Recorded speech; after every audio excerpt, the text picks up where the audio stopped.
Welcome to Business Innovators Radio, featuring industry influencers and trendsetters sharing proven strategies to help you build a better life right now. It's a great day. I'm Mark Imperial. For the past 7 years, I've scoured the globe looking for noteworthy experts, businesses, people, places, and things. And this is a special edition of the program specifically for the Plainfield area Chamber of Commerce. And on this segment, my guest is Lauren Fenzil from residentialplumbing.biz. Lauren, welcome to the program. Thank you. It's nice to be here. So obviously, the name kind of says it all, but for the listeners, specify, exactly what you guys do and the type of folks that you help. Okay, we, as our name states, are a residential plumbing company. We do service, repairs, some remodels, and installations. Basically, residential buildings. We do some light commercial, office buildings, strip malls, things of that sort. Anything from installing water heaters or sump pumps, any water filtration system your house needs, to repairing a leaky toilet, a leaky faucet, nothing too big, nothing too small. Are you seeing any trends lately, anything that you're getting more calls on, whether it's, new construction or leaky stuff? What are you seeing a lot of today? Well, it varies throughout the seasons. A lot of people like to be proactive with their water heaters. Water heater lifespans generally between 10 to 15 years. A lot of people around the 12-year mark will like to go ahead and look into replacing their water heater, so they're not surprised by it going out. Sump pumps are another issue, especially with all the rain we've had. The rest of that is, people are getting a little more into remodeling and updating their kitchens and bathrooms than the past few years have been, so that's picking up speed as well. So on the maintenance side, Lauren, do you find that homeowners are neglectful of their plumbing or misinformed or anything like that? Have you seen any of that out there? I don't think I would say neglectful. Misinformed could be one way to put it. There are some misinformed, and I know there's just a variety of people that probably just don't give their plumbing a whole lot of thought until something happens. I mean, I always say you never know when you need a plumber until you need a plumber. Yeah, give me an example of something. Well, like with the water heaters themselves, as they get older, once a water heater starts leaking, it's generally time to replace it. And a lot of times we get calls and people will say, well, I don't know, this might be 16 years old. Is there anything we can do? Well, at that point, we can replace it. We do offer maintenance programs. We can come out and do checks on sump pump systems and water heater systems. And then, like this time of year with the freezing cold that we're having, a lot of people don't think of the precautions they can take to keep their pipes from freezing in the winter in the weather like this. And there's a lot of precautions that can be taken, as well as if your pipes do freeze, the first thing you want to do is shut your water off and get them thawed out, because they will burst once they're frozen. And once they thaw out, that's when the big mess occurs and the flooding occurs. Oh, let's jump into that because 'tis the season after all. Let's talk about frozen pipes. You mentioned that there are procedures that people can take. How can our listeners, protect themselves against potential freezing pipes? Well, some of the ways, if you have plumbing running on an outside wall, like under a bath vanity or a kitchen cabinet, you can leave the cabinet doors open. We'll let some of the warm air from the room in.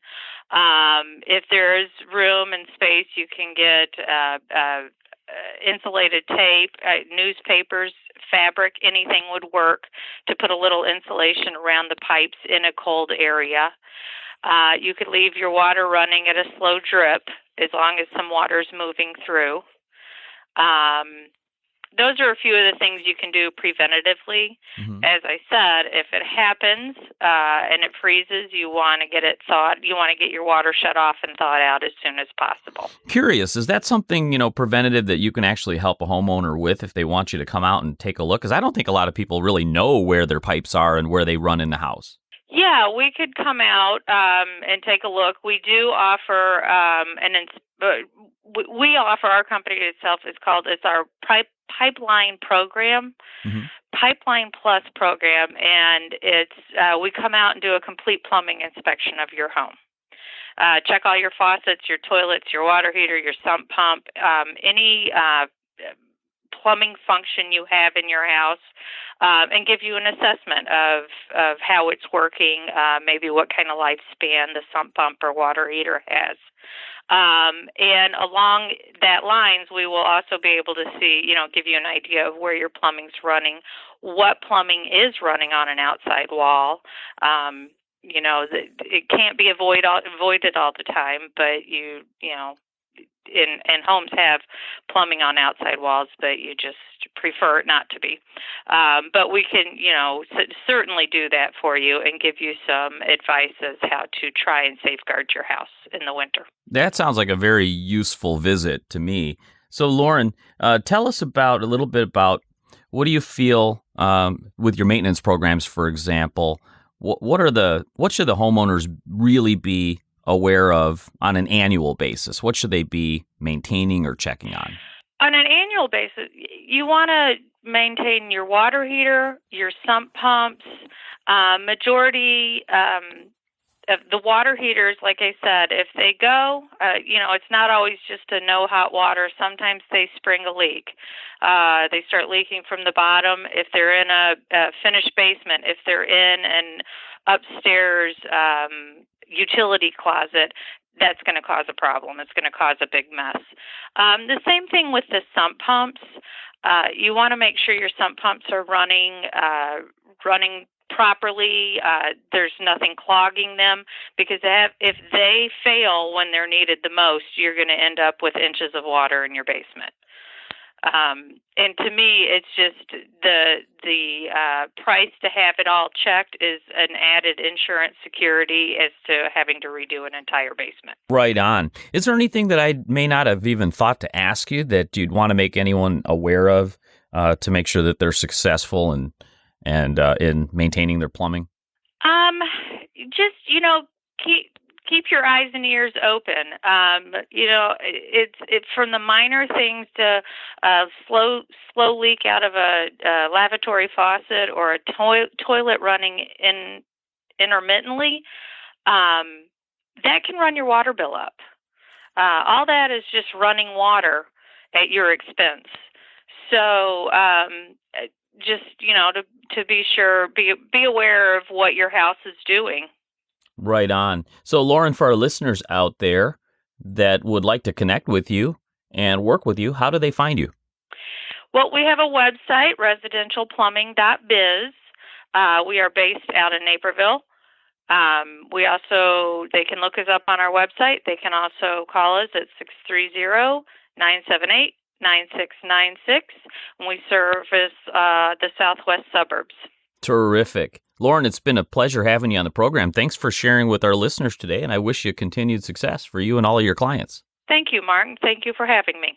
I'm Mark Imperial. This is a special edition of the program specifically for the Plainfield, Illinois Area Chamber of Commerce. On this segment, my guest is Jon Vugteveen, otherwise affectionately known as Mr. V, from Trinity Christian in Shorewood, Illinois. Jon, welcome to the program. Thank you very much, Mark. Appreciate you giving us this opportunity to talk a little bit. Jon, tell us a little bit about Trinity Christian and the folks that you serve. Well, we've been serving since 1993, and we have a unique background in how the school started. It was actually started by a number of parents who were just kind of yearning for Christian private education in the Will County area, and so a number of parents just started getting together and having some meetings and praying over where the Lord wanted them to lead with this. And making a long story short, in 1993, we started as a really small school in a church basement, and over the years we've grown. In 2004, we were able to put up our own building, which was always a dream of ours, so that we can be known in the community. And we moved into Shorewood, Illinois, in 2004, and we went from a small school to a much larger school very quickly. And the Lord kind of blessed our facility as we put up one building, and a few years later we were able to add another building. And today we're providing a well-rounded, high-quality education for students from preschool all the way through 8th grade. Oh, that's terrific. So tell me, what do the parents look for when they come to see you? Do you have, 2 or 3 most common questions that you get? What do parents want to know? Parents are looking for, number one, a lot that come in here. They're looking for a safe, secure, and loving atmosphere, and that's definitely what Trinity Christian provides. We have a wonderful faith-based staff of loving and caring teachers. We have small class sizes, and so that's one thing. A lot of parents come in here looking for a safe place for their kids to go to school, and then of course they're also looking for strong academics and quality education, which our teachers and staff also provide. You mentioned that being a smaller school in Shorewood, you have some challenges in letting people know that you're out there. So what would you like people to know most about Trinity Christian? Well, we are, I guess a lot of times the people look at Christian schools being small and maybe not able to offer as much, or maybe don't quite have everything that they're looking for. But many years ago when we were in a church basement, I guess people could say that about us. But we have a beautiful facility, kind of hidden right here in the middle of Shorewood, and we're just outside of Joliet, just south of Plainfield, and we serve a number of communities. And the Lord's blessed us with a beautiful facility, which enables us to do a lot of wonderful different things. We offer quality education, but we also offer a number of extracurricular activities. We offer a lot of sports. We got a beautiful gymnasium.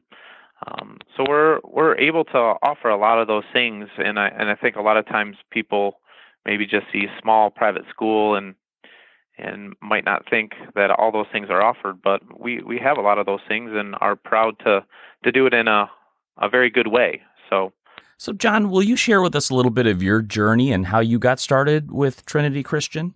Oh, this is my 21st year as a part of the school. So I've been a part of Trinity Christian School almost from its beginnings. This will be my 4th year as the administrator here at the school. But I started out fresh out of college as a junior high history, PE, Bible teacher, a little bit of everything, back in 1996. And just kind of fell in love with the school and the people of the school. And it's been a wonderful journey to watch the school grow from, I believe when I started, we had maybe about 50 students and 6 teachers and a principal.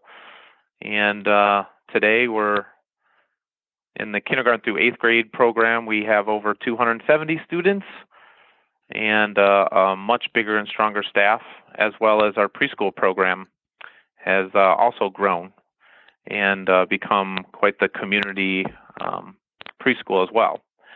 So it's been a blessing to watch us go from living in a school basement with no windows to having a wonderful facility that we can call our home and serve many people in the Shorewood Plainfield community. That sounds wonderful, Jon. How can our listeners, if they're nearby you and they're interested in meeting with you and seeing what Trinity Christian has to offer, how can they find you? Well, they can check out our website. We do have a website. It's trinitychristian.info, and they can check us out there, as well as we do have an open house coming up at the end of January 29th, It's a Sunday afternoon, so we're hoping people on their Sunday afternoons have a little time. They can come on over and check us out between 2 and 4 p.m. And that's just an opportunity to see the school, meet our staff, our teachers will be there, and just kind of get a good feel for the atmosphere of the school and meet the people of the school. So we'd love to have people come out on January 29th to kind of see us and get a lot more information on what's really going on here at Trinity Christian School. Jon, Mr. V, thank you so much for taking the time and sharing on the program today for the listeners, and I wish you continued success for you, Trinity Christian, and for all of your students. Absolutely. Appreciate it, Mark, and giving us this opportunity, and hopefully your listeners will be able to come out and check us out. This is a special edition of the program specifically for the Plainfield, Illinois Area Chamber of Commerce. And on this episode, we're spotlighting noteworthy chamber members, and my next guest is Bri Goelzer from Decorating Den Interiors. Bri, welcome to the program. Thanks so much for having me. I appreciate it. Bri, tell us about Decorating Den Interiors and the types of folks that you serve. Sure. So Decorating Den Interiors is what we call a full-service interior design company. And we're mobile, meaning that we come to you. So we do all types of interior design, from furniture to window treatments to paint selection, wall coverings, bed coverings, pretty much anything that's on the interior of the home, we do it. And what I mean by mobile interior design service is that we feel like you function better in your home and your lighting. We can pick out products and make selections in the comfort of your own home. So what we do is whenever we set up an appointment with a client, we come out to you, talk about your needs, see the areas that you want some of our services for, and then go back to our office, pull some samples, pull some products, and then come back out for another appointment and present. And that way, the client doesn't have to go to a store, doesn't have to wonder if a piece of furniture is going to fit in a certain space or how the lighting's going to be or anything like that. And so it's really just like I said, what we call a mobile interior design service. And we feel like that is just the best way to make, for our product and for our business to run. Since you mentioned mobile, and our show listeners are from all over the country and the world. However, this episode's for the Plainfield Area Chamber. So tell the listeners kind of like what areas you focus on and where you're willing to help them and serve. Sure. We our franchise is for the Chicago region. We can pretty much go anywhere in that region. We have other franchises in the North Chicago area. So if someone called us from that area, we would probably send you to another franchise owner. But our offices are actually located in Oswego. Jan Bomberic, who is the owner of the company, she lives right here in Plainfield. But we service the entire area. So we do Naperville, Plainfield, Bolingbrook. We have a lot of clients out in the Tinley Park, New Lenox area. We'll go into the city. We will go, south, and we've even actually took a few appointments recently in Western Indiana. So really, there's no specific area that we won't go to. If we feel like there's another franchise that's closer to, your certain location, we'll send them over to you. But otherwise, we're kind of willing to travel all over the area. Super. Do you do primarily residential, or have you ever taken on any commercial or restaurants or anything like that? Right. Yeah, we do both residential and commercial. I would say residential is about 80% of our clientele, but we definitely do commercial. We actually just did, this year we have done a retirement community, and then we also did like a clubhouse for a homeowners association.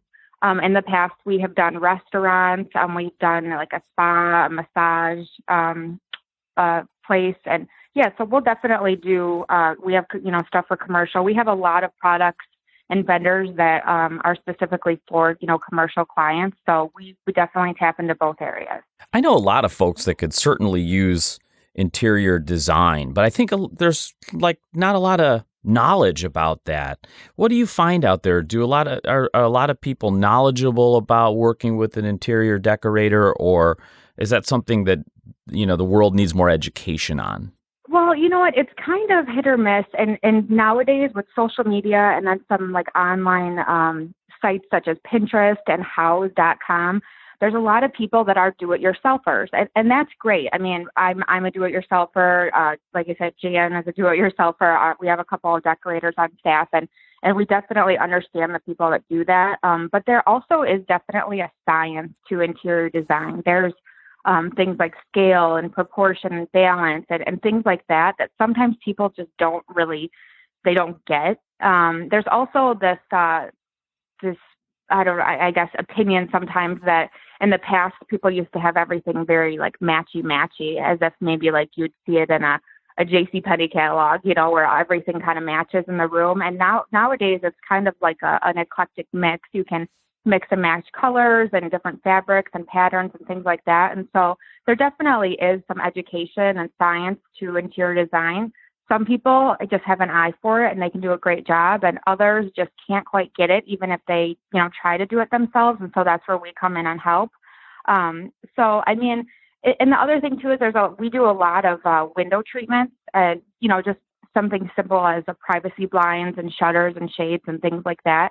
Some people think interior design that it automatically means that we want to come in and make a room, we want to accessorize and do rugs and artwork and things like that. But really, we'll also just come out for just, general purpose things like, blinds and just things that you would need right when you move into a new home, maybe new carpet, new blinds, things like that. So we'll we do all different types of projects. And like I said, pretty much anything involving the interior of your home. That sounds like a great place to start and build a relationship with a client. I mean, me, myself, personally, I like to leave stuff to the pros. I would never trust myself with stuff like that if it's not my expertise. I'll tell you what, I watch HGTV like all the time. And I'll tell you, I watch some of the amazing things they do. And I think, how in the heck did they come up with that? I would have never thought of that. So I would definitely leave it to a pro.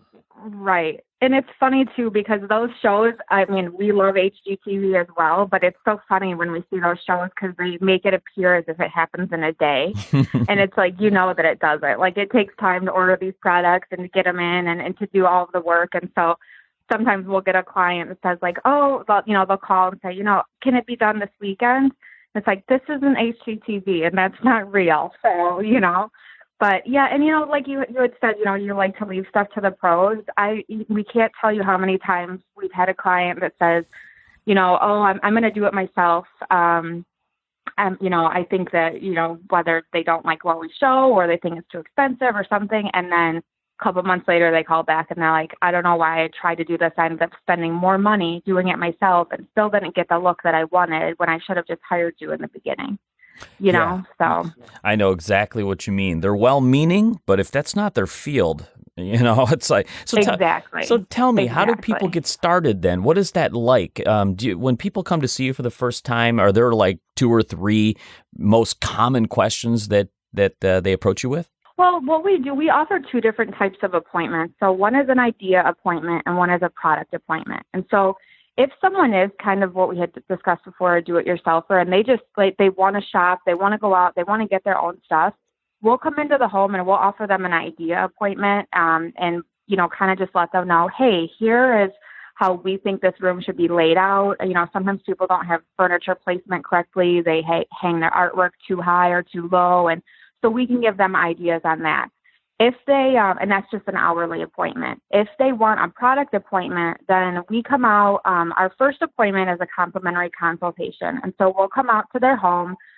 We'll obviously view the areas that they want decorated. We'll take measurements and just kind of talk about their style and, the things that they like. And then what we usually do is we have a portfolio of rooms that we've decorated, and we have them go through that and tag the ones that really appeal to them. And by doing that, we're able to get their design style. Sometimes people think that they have a certain style. They'll say, I'm very contemporary, or I'm very traditional, or I like eclectic. But then after we see, the kind of photos that they really like in our portfolio, we realize they're not as traditional as they think they are, or they're not very modern. We're able to kind of pinpoint that a little bit better. And so, like I said, we kind of just use that first appointment just as a gathering of information. And then we go back to our offices and we have just tons of samples and vendors and books and just a ton of things that we pull, all of our ideas from. And so we'll come back on a second appointment and we'll just kind of present everything. and we just kind of go from there. And so, like I said, we know the space then, and we can know like the lighting and, how big or small furniture should be, the scale, proportion, all of those things. And so it's easier for us to come out on that initial consultation to figure out kind of what we're working with. It's funny when you mentioned that people sort of mislabel their styles, like naively. I mean, I had this similar experience in DJ entertainment, for example. We'll have clients that come up and say, you know what, I'm really rock and roll. I want to hear some rock and roll. Then when you play it, they'll come back and say, wait a minute, where's the rock and roll? And you say, well, what am I playing? And I said, what do you think is rock and roll? They'll say Ace of Base or something. Like it's not their field, so it's okay. Yep. Yes. No, I totally understand. That's like I said, we definitely come across that. There's so many different types of styles out there, and a lot of styles that mix. I mean, nowadays, if you do, watch HGTV or look at some of the magazines and stuff, like there's a lot of mixing of styles. People will have some modern elements mixed in with rustic. I know, like the kind of farmhouse look is really popular right now, and so people like to have like real wood brought into the room, and they don't know that they can mix that with either a traditional or like a contemporary type of look. And so that's kind of where we come in, and we can, show them how we can make everything work. Oh, it's so funny because just the term like modern, people think it would be like today, but that's actually contemporary, right? And modern is like an era from the 50s or something. So that adds to the confusion. Yeah. That's actually funny that you mentioned that too, because mid-century modern is another style that's coming back, and it is kind of like the 1950s look, and with kind of like old buffet tables and things like that, kind of like a birch wood. And it's funny because we see a lot of that come back, and it's kind of, interior design is kind of like the fashion industry. Like you see styles come back. I mean, even recently we've seen a lot of gold come back, and it's like, a couple years ago, you'd never see people with gold, cabinetry handles or any type of gold accessories. It was all like the silvers and grays, and now you see gold intermixed and stuff, and it's just like, it's just a full circle. We come with all the styles and trends. Wow, maybe MC Hammer can finally sell his property. So, hey, Bri, exactly. For our listeners out there who may be near you or really could use your help, they have a design emergency. How can they find you, Bri? Where should we send them? Sure. So you can visit our website at decdens.com. That's DECDENS.com. Or you can give us a call. Our local number here is area code 815-267-7358. We're also on Facebook at the Bremberic Design Team of Decorating Den Interiors. Just go ahead and go online and check out our portfolio, or take a look at some of the rooms we've done. And if you need any help with anything, like I said, our first appointment is a complimentary consultation. So if you really have no idea where you need to start, or if you don't know if you really do need help or not need help, we're happy to come out and take a look and just kind of talk you through the process. No strings attached. Bri, it's been a pleasure having you on the program. I could talk design with you all day. but so I really appreciate it. Thanks for sharing all this information with all our listeners today, and I wish you continued success for you and for all of your clients. Great. Thanks so much. We really appreciate being on the show as well, Mark. This is a special edition of the program specifically for the Plainfield Area Chamber of Commerce. On this episode, we're spotlighting noteworthy chamber members, and on this segment, my guest is Rich Pietrzyk from Office Essentials. Rich, welcome to the program. Hi, thanks, Mark. Thank you. So, Rich, tell us about just a little bit, just a summary about Office Essentials and the type of folks that you serve. Sure. Actually, Mark, we serve anybody from a Fortune 100 size corporation that might possibly have multiple locations throughout the country, Puerto Rico, Canada. We distribute office products, office supplies, and furniture through 42 different distribution points throughout the country. So we pride ourselves on being a father-son kind of mom-and-pop little operation. But in fact, we can sell the largest companies down to people who have home offices. We don't exclude anybody. We don't really try to target just bigger or medium-sized offices. we're truly an equal opportunity supplier. Oh, gotcha. So you're not just locally focused, but nationally focused. Is that right? Are you located in the Plainfield area as well? Yes, we are.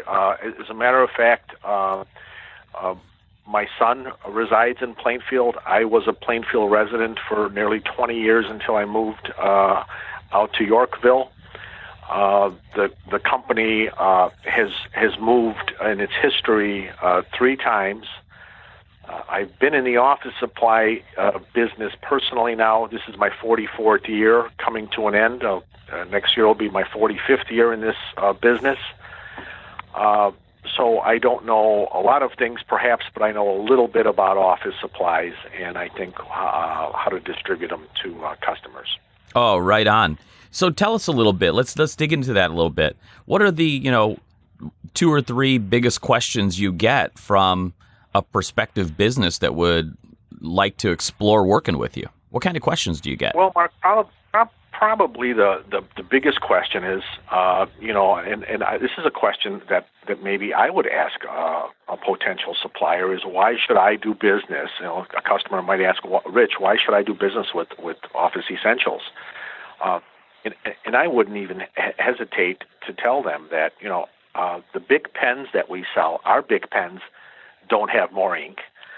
Our reams of paper have 500 sheets per ream, just like everybody else's. We don't have an exclusive on any office supply. But what we do have, is, as I previously mentioned, I have 44 years of experience in this industry.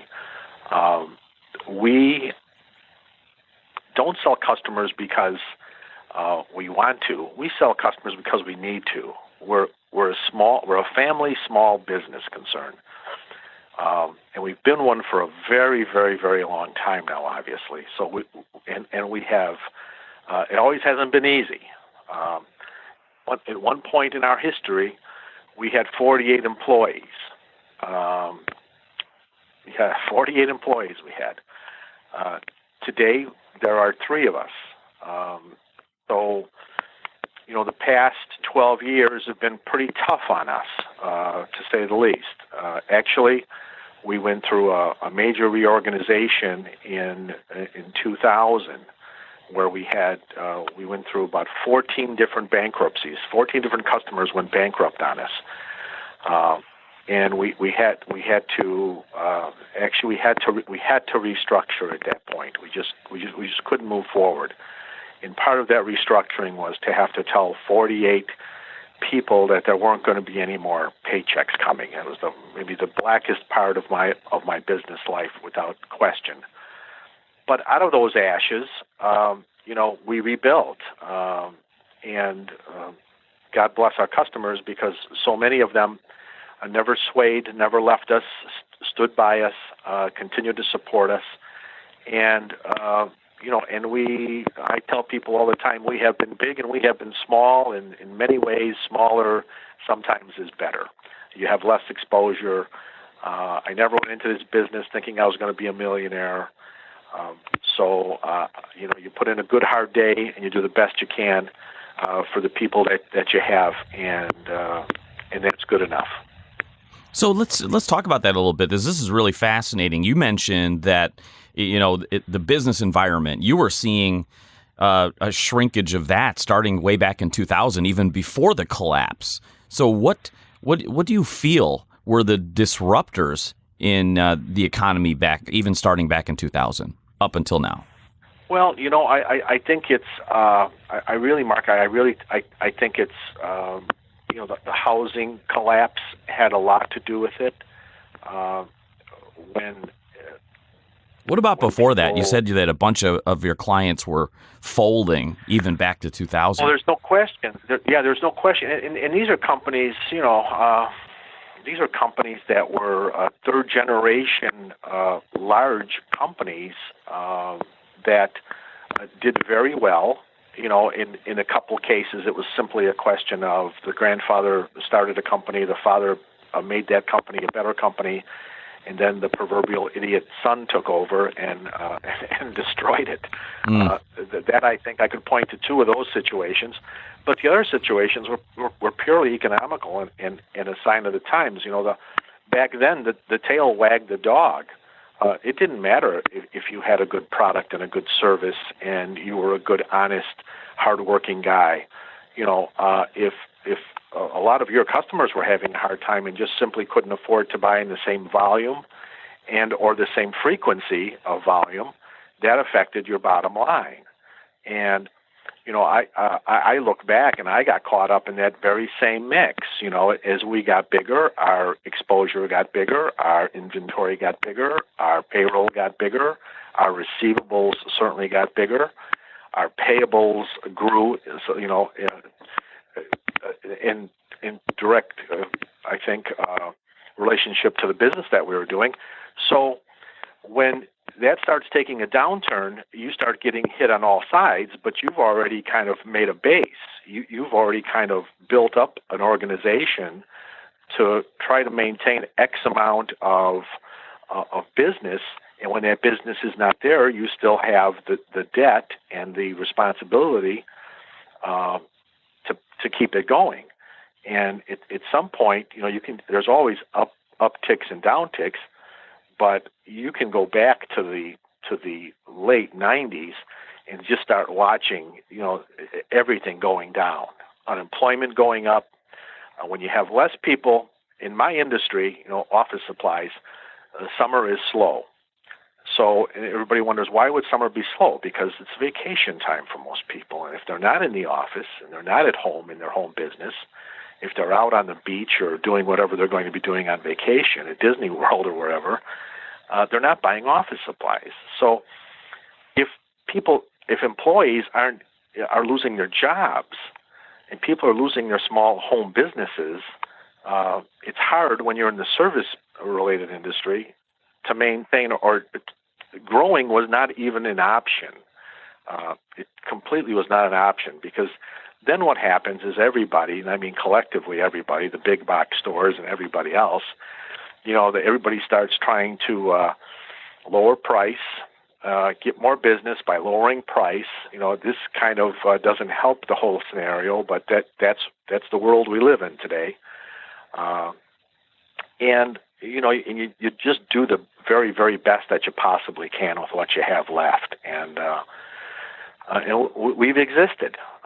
We're in a really nice town. We're in Plainfield. We love it. We like the businesses that we service around here. I wish we serviced more. And I think that's kind of changing a little bit. I think people are getting tired of the big box stores that move into a community, get the special tax breaks, and then in the smallest downturn, leave. Just here in Plainfield, we had Office Depot, we had Office Max, we had Staples. We had all of them in Plainfield. They're all gone. Yeah. We're still here. We were here before they came. We're still here.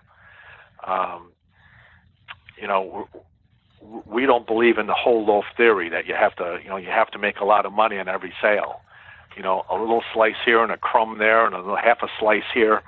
Pretty soon you have enough to get by. You have enough for a meal, and that's kind of our philosophy. Yeah. So you mentioned, now that you think back at 2000, think about the disruptors. You've got the big boxes, of course, and you've also got the .com boom and crash of 2000. I bet that was a disruptor in businesses. Oh, certainly. But I think if you have to kind of look at what people are doing. So we are actually as automated as any big box store. Our online buying is as easy, as informative. One-click shop. We offer that to everybody. We never really had. We're what's called a loft operator. Back in the day, you would be called a loft operator. What that technically means, basically, is you had an office, you had a warehouse, you had a sales sales group. They went out, they sold to end customers. You pulled out of your warehouse, you used some wholesalers, you delivered the merchandise, you personally carried the receivable, and that's how you grew your business. You did it with servicing people. You did it with pleasing them. You did it with answering questions. You did it with showing them ways of saving money. That's kind of what we do. We're still kind of old school. We believe that what's best for the customer ultimately will be what's best for us. It's not what's best for us, it's what's best for the customer. We look at it, we kind of take the Marshall Field approach of sales.